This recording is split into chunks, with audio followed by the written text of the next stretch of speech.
Welcome to our 5 on 5. We're pleased to welcome back Republican Jackson County Commissioner candidate Bob Strosser. Bob, good to see you. How are you today? Good to see you as well. Thanks for being here. So, in case anybody doesn't know much about you, tell us a little bit about your background.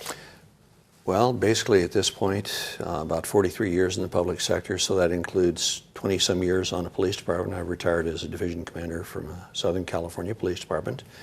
Retired.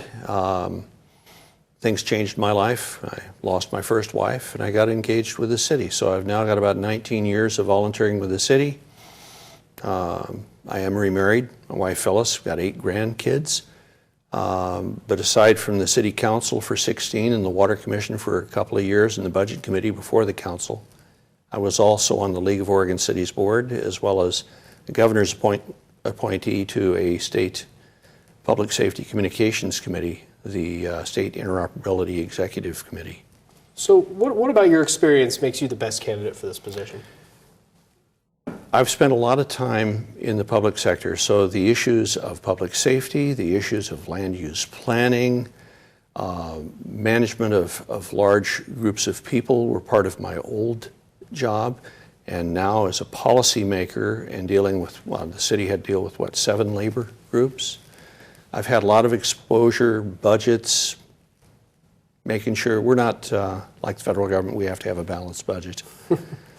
So just a lot of well-rounded experience, and land use planning is a significant issue, of course, for the county. Mm-hmm. So that leads us also to the question, why? Why are you choosing to run? You know, this is my home. I spent 10 years before I retired and was here every year planning to live here. This is where I wanted my children raised. I'm passionate about what I do in terms of public service. I feel I have much to offer and the knowledge to go with it. I think I can be an asset to the existing commissioners, and they're doing a good job, but I think I can still be helpful. I've taken the time to even interview a number of county staff to see what their issues are. Includes the sheriff, obviously one of the county commissioners, and others from the finance area and different other places to really understand the dynamics of what we have going on. And of course, PERS is right there as a looming specter in terms of a cost issue for our budget. Certainly. All right, we're going to take a quick break.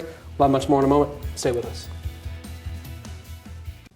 Welcome back to our 5 on 5. Again, we're here with Republican Jackson County Commissioner candidate Bob Strosser. So, Bob, you were talking about how you've interviewed some county staff. What did you learn, and how what would that lead you to implement, perhaps, as a commissioner? I wanted to learn some of the boots on the ground issues that they were seeing, and some of the things that we need to resolve fairly quickly are, first of all, staffing the mental health positions that are budgeted but vacant. So it's not a budgetary issue. It is a filling of vacancies that is the issue. And when we don't take care of some of those areas, we see the people on the street, they're disadvantaged, they're having all kinds of problems, and not the appropriate level of care to deal with them. The other issue is the closure of the basement area of the jail, 62 beds. Once again, it's not a budget issue, it's a staffing issue. We need to get the staffing up. Now that's primarily the county sheriff's responsibility, and we need to work in concert with him to get those things functional. Candidly, there are many people that are going into the jails. If they're mentally disabled, they don't belong in the jails. They belong in the mental health end, being taken care of there. Jail facilities, we're never probably going to ever have enough room there. You're not going to build your way out of that. But we have an opportunity to open up the 62 beds, which would help the revolving door issue that has been going on, where people are released based on a scale and criteria as to whether they're a risk to the community. And unfortunately, they go back out and commit more crimes. You've been, obviously, you talked about it, pretty involved with city and city council for some time, City of Medford. Should there be a consistent working dialogue between the city and Jackson County? Is that up to your standards right now, or can that improve? Absolutely, and if elected, that's one of the things I intend to make sure happens. When I was on the League of Oregon Cities board, we had what's called the Small Cities Outreach Program that I participated in. And once again, it's just communication with the communities that you're around. And for us in the Small Cities Network, it was the Valley communities here. So we would meet, talk about common problems, how things were solved, resources that we might be able to share or have available, even if it's just knowledge. How to work on things. We're all residents of this valley, so let's help each other.